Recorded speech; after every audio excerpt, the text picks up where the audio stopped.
Hello Tolkien geeks! Welcome back to another recap, where I respond to your comments and voices on The Silmarillion Explained. Today we are covering chapters 6 to 9. Please remember to like this video, subscribe if you are new, and leave your feedback in the comments section below.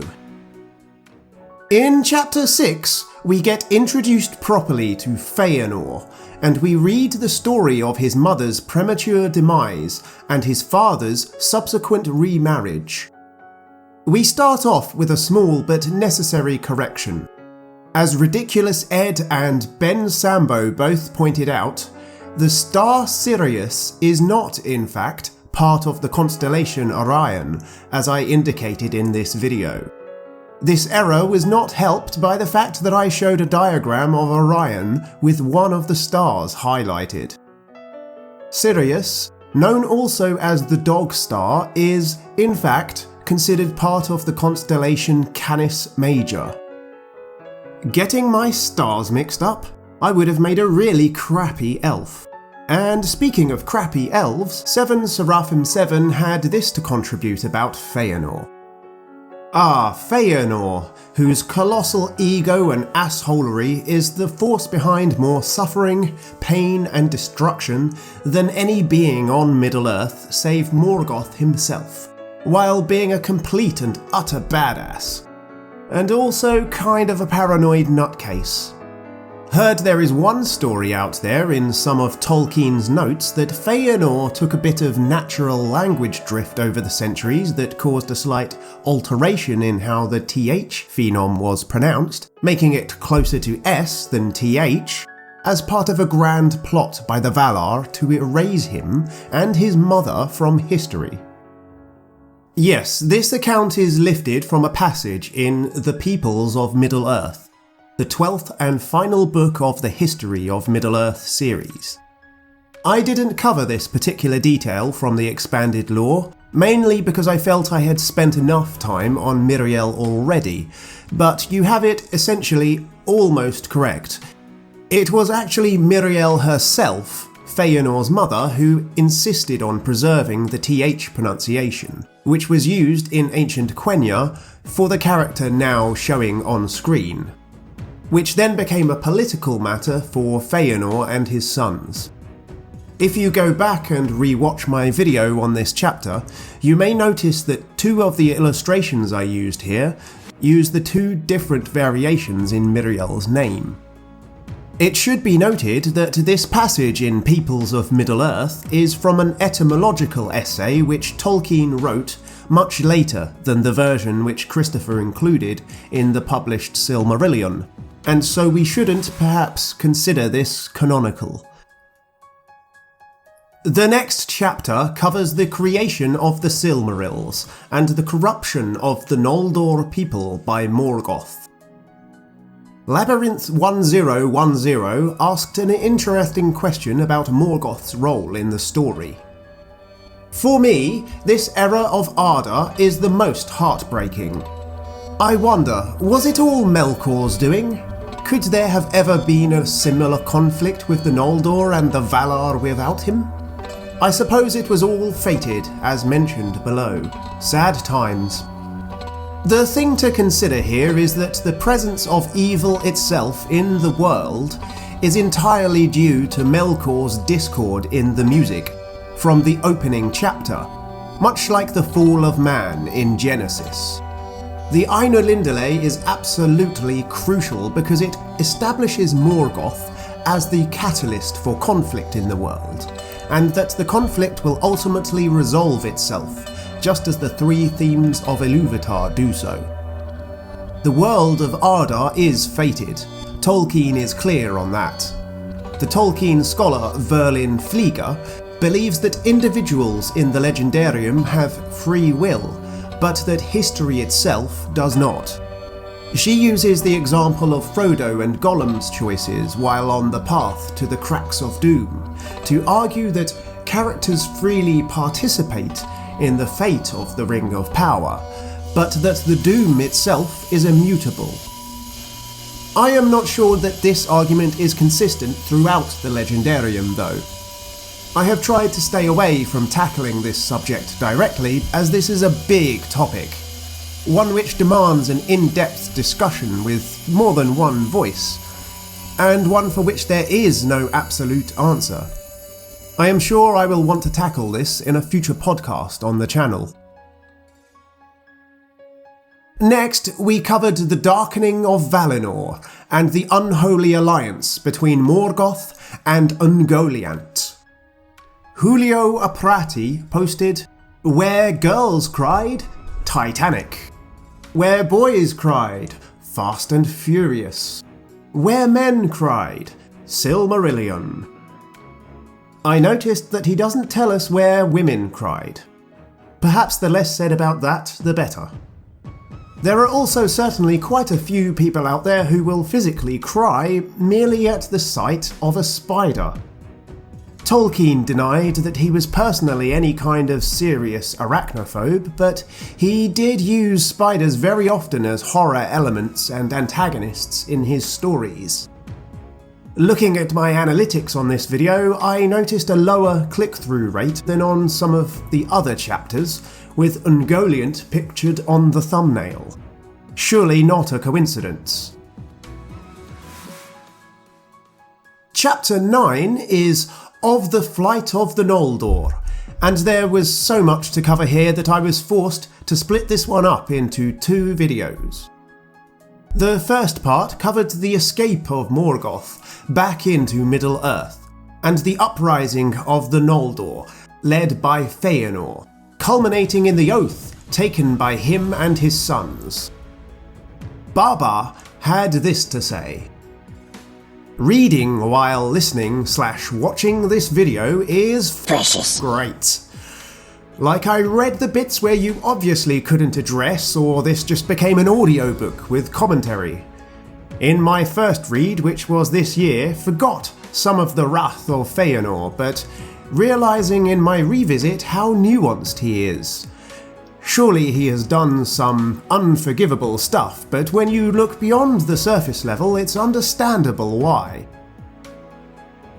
Feanor's is a fascinating character arc. Although he was responsible for enormous suffering and bloodshed, it is clear that Morgoth corrupted him in a way which parallels his own evil. Ridiculous Ed Tollett picked up on the phrasing which was used to describe Ungoliant. The line, "power for which there was no name," leads me to believe that Ungoliant was in fact not of the Valar or Maiar. She's always seemed to me to be something a bit more Lovecraftian in nature. Something dark from outside the world. The Book of Lost Tales version of Ungoliant is quite a bit more ambiguous in the description of her origins, which might lend some extra credibility to your argument. It's not considered canon, of course, but I always liked this version of Ungoliant.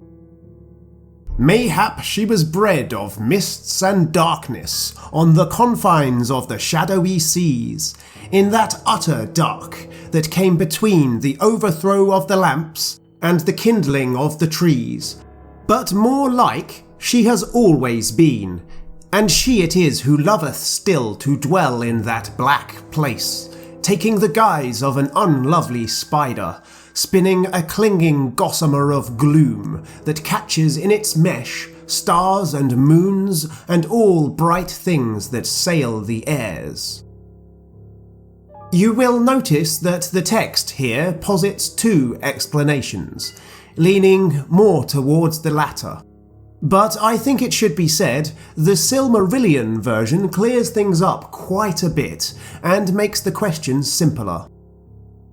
"The Eldar knew not whence she came, but some have said that in ages long before she descended from the darkness that lies about Arda, when Melkor first looked down in envy upon the kingdom of Manwë, and that in the beginning she was one of those that he corrupted to his service." These lines would suggest that she is an Ainur, part of the music, and thus not something totally unexplained.